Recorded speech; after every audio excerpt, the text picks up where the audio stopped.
12장 그냥 줄여서 얘기하겠습니다. 연명의료 결정법입니다. 이제 두 번째죠. 작년에 처음 출제가 됐습니다. 작년에 출제 범위가 총칙하고 호스피스 완화 의료였는데요. 작년에 출제된 문제는 누가 내도 첫 번째 시험에 이거밖에 낼 게 없겠다 싶은 게 나왔습니다. 해당되는 질환이 뭐냐 이걸 물어봤습니다. 그렇기 때문에 거의 어려움 없이 풀었을 수 있을 것 같고요. 지금 시험 범위에 들어가 있는 내용들도 특별한 내용들이 없어요. 총칙에 나오는 어떤 용어 중심으로 일단은 계속 봐야 하지 않을까 이런 생각이 들고요. 그 다음에 호스피스 완화 의료에 대한 어떤 절차죠.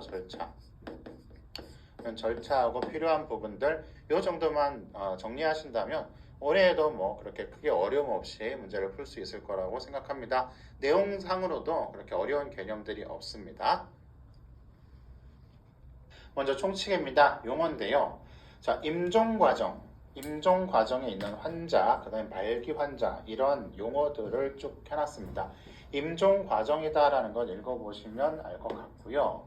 임종 과정에 있는 환자하고 말기 환자하고 이렇게 정의 자체는 읽어보시면 될 것 같은데 여기에 요건이 하나 있더라라는 겁니다. 임종 과정에 있는 환자는 담당 의사와 해당 분야 전문의 1명, 총 2명이죠. 2명으로부터 임종 과정에 있다는 의학적 판단을 받아야 임종 과정에 있는 환자가 되는 거고요. 말기 환자라는 것은요, 어쨌든 이렇다라는 건데 이 부분도 마찬가지예요. 담당 의사하고 해당 분야의 전문의 1명으로부터 이번에는 수개월 이내에 사망할 것으로 예상되는 진단을 받은 환자 이렇게 되어 있습니다. 임종 과정에 있는 환자, 말기 환자는 결국은 누군가의 판정을 해야 되는데 그걸 담당해서 혼자 하는 게 아니고 해당 분야 전문의와 같이 판단해야 된다라는 것들을 기억하시면 좋겠습니다. 말기 환자 여부 진단 기준은 당연히 우리가 의학적으로 공부들을 하셨으니까 이런 내용 당연하겠지라고 이해하실 수 있을 것 같아서 그냥 넘어가겠습니다. 연명의료다 이 개념도 아마 학교 다니면서 많이 들어보셨거나 아니면 또 공부하셨을 거라고 생각합니다. 이거죠. 치료효과 없이 임종과정의 기간만을 연장하는 것이 연명의료고요. 연명의료 중단 등의 결정은 말 그대로 이러한 임종과정 기간만을 연장하는 연명의료를 그만 중단하기로 하는 결정 이렇게 이야기할 수가 있습니다. 호스피스 완화의료 그래서 이걸 줄여서 호스피스라고도 합니다. 호스피스 완화의료는 다른 말로 호스피스 이렇게 줄여놨고요. 자, 다음 어느 하나에 해당하는 질환으로 말기 환자로 진단받은 환자 또는 임종 과정에 있는 환자 우리가 앞에서 정의를 내렸죠. 이 사람들을 호스피스 대상 환자라고 해요. 자, 이 대상 환자들과 그 가족까지 포함이 됩니다. 가족에게 전체적인 평가와 치료를 목적으로 하는 그런 겁니다. 즉 호스피스 및 완화 의료의 대상에는 이 가족도 포함되더라라는 것도 같이 꼭 기억하시면 좋겠습니다. 그러면 어떤 질환이냐? 암, 후천성 면역결핍증, 그 다음에 만성 폐쇄성 호흡기 질환, 만성 간경화, 그 밖에 이런 건데 이 네 가지는 꼭 기억하셔야 될 것 같아요. 네 가지, 그쵸? 그 다음에 연명의료계획서라고 있는데 이 연명의료계획서는요, 여기서 나오는 연명의료법에서 나오는 무슨 계획 이런 것들은 환자가 하는 게 아니라 담당 의사가 작성한 거예요. 연명의료계획서 환자가 작성하는 게 아니에요. 환자의 가족이 작성하는 게 아니고 환자의 의사를 반영은 하지만 담당 의사가 결과적으로 작성한 것이 계획서고 사전 연명의료 의향서 이거는 이제 뭐예요? 환자가 아니라 일반인을 대상으로 하는 겁니다. 일반인. 자, 만 19세 이상인 보통 사람이 자신에 대한 연명의료 중단 결정 또는 및 호스피스에 관한 의사를 직접 작성한 것이에요. 이게 있다라면 나중에 이 사람이 그런 상황이 됐었을 때 이 사람의 의사에 따라서 어떻게 한다 이런 부분이겠죠. 그래서 사전 연명의료 의향서 19세 이상 사람이 미리 자신에 대해서 미리 작성한 것 이런 용어까지 기억해 주시면 좋겠습니다. 연명의료의 기본 원칙인데요. 이거는 당연한 얘기니까 한번 쭉 읽어보고 넘어가겠습니다. 모든 행위는 환자의 인간의 존엄과 가치를 침해해서는 안 됩니다.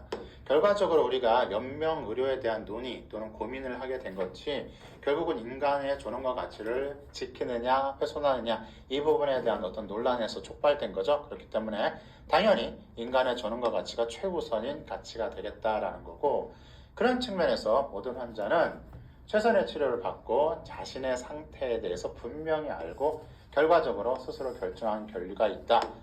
이런 부분입니다. 자, 의료인은 당연하게 또 최선의 치료를 제공하고 자세하게 설명하고 존중해야 한다. 이 정도 우리가 어떤 이런 원칙들 당연하네 라고 넘어가면 될 것 같아요. 자, 이제 호스피스 완화 의료입니다. 첫 번째 내용이요, 좀 거창해요. 뭐 호스피스 사업 이렇게 나와가지고 이 호스피스 사업의 주체는 보건복지부 장관이래요, 일단은. 그런데 어떠한 사업을 해야 하는가라고 해서 쭉 읽어봤더니 뭐 그래요. 그래서 그냥 그렇구나, 호스피스 사업이라는 게 있구나 정도만 일단 넘어가면 될 것 같습니다.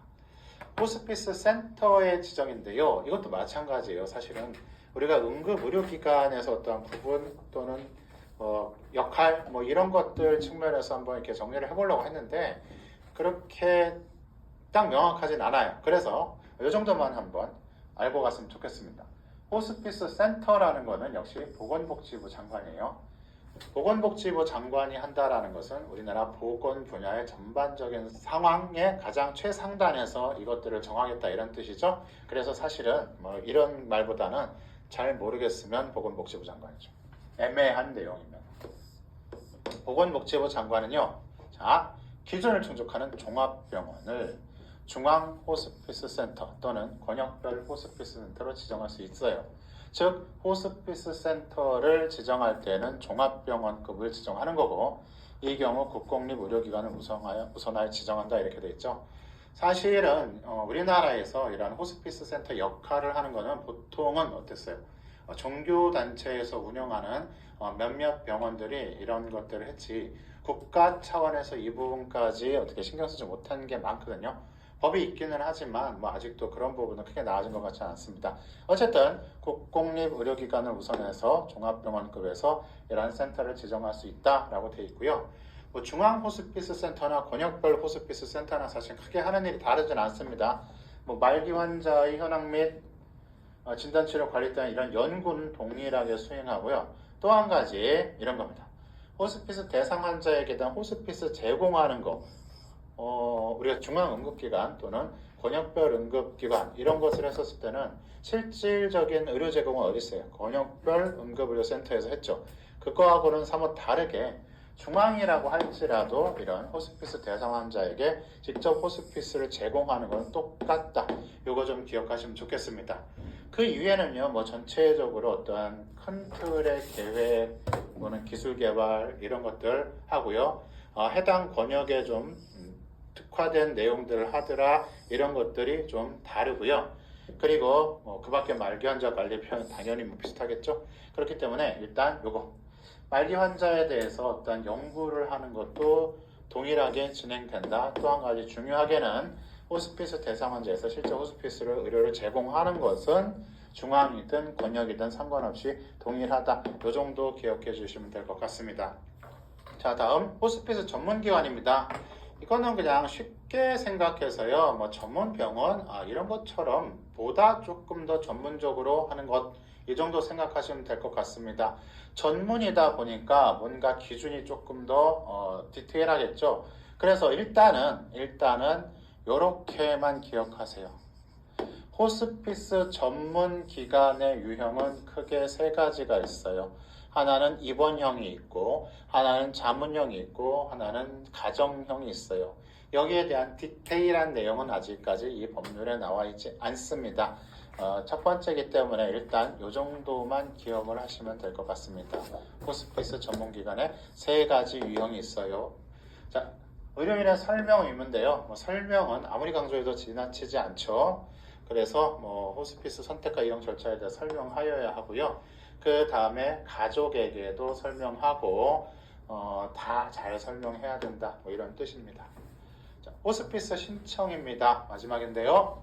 자, 호스피스는 그냥 원하면 신청하는 게 아니에요. 간단하게 신청하는 게 아닙니다. 그래서 몇 가지 요건이 있는데요. 호스피스 대상 환자가 호스피스 이용 동의서를 하나 작성해야 되고요. 두 번째, 내가 그걸 동의한다고 해도 뭐가 필요하냐면 두 번째로 의사가 발급하는 대상 환자임을 나타내는 의사소견서가 반드시 첨부가 돼야 됩니다. 이게 아무래도 굉장히 언뜻 봐도 이렇게 가벼운 주제가 아니잖아요. 가벼운 주제가 아니기 때문에 이용동의서, 환자 이용동의서, 그 다음에 의사가 발급하는 의사소견서를 첨부해서 신청해야 합니다.